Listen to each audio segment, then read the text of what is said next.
Hi, this presentation is going to cover Chapter 3 of Cody W. Hanson's book, Libraries and Mobile Services, on mobile solutions for your library.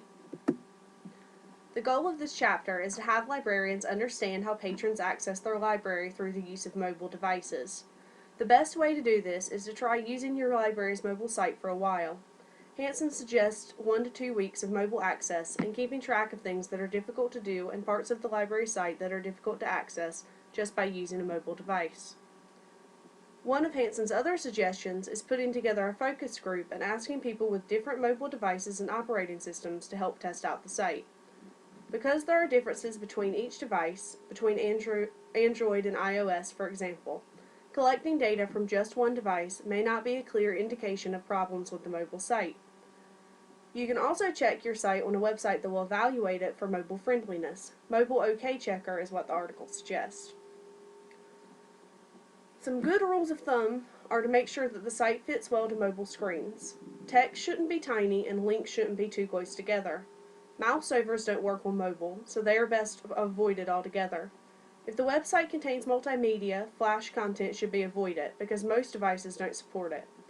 Another option is to just use CSS to designate a separate style sheet for mobile devices so you won't have to change your entire site around. If you have more time and resources, you can try to create a separate mobile website. You can use HTML, XHTML, and CSS just like you would building any other website. Or if you're comfortable with them, you could use something like jQuery Mobile, a JavaScript framework, to create something more interactive. For the mobile website, Hanson says to stick to a 320 by 480 layout, but in the past couple of years, the number of devices with higher screen resolutions has increased. For example, my phone has a 720 by 1280 screen resolution. You can use code to change the screen resolution depending on the device, but 320 by 480 is probably a safe bet. Hanson also suggests 15-point font, which is big enough to see on your average phone screen. Because lots of mobile devices can also view desktop versions of websites, you can consider giving users the options of using either the mobile or desktop view on their device. Because your main site probably has more functionality than your mobile site, you should link to it. And some of the more important things to include on your site are your hours and location, because they're the things users are most likely to look up on their phones. Plenty of databases have mobile versions too, so you can include them on the library website.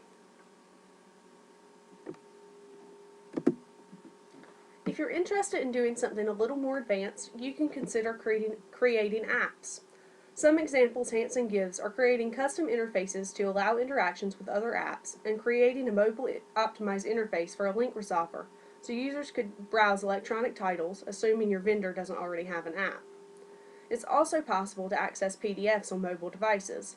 Hanson says it's not necessarily appropriate though, since PDFs are formatted to fit 8 by 11 sheets of paper.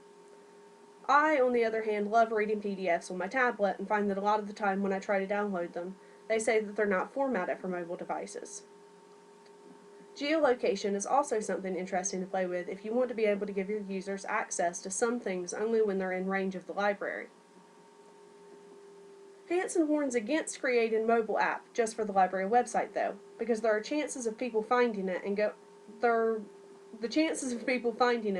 going through the trouble of downloading it rather than just using the mobile site are slim. It can also be extremely expensive.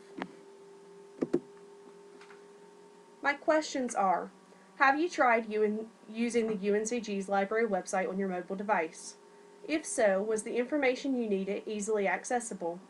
What do you generally look for on a library mobile site? Have you tried viewing UNCG's full site on your mobile device, and how did that look? Also, how can we, or should we, develop mobile websites and applications that will suit most users and devices? Thank you.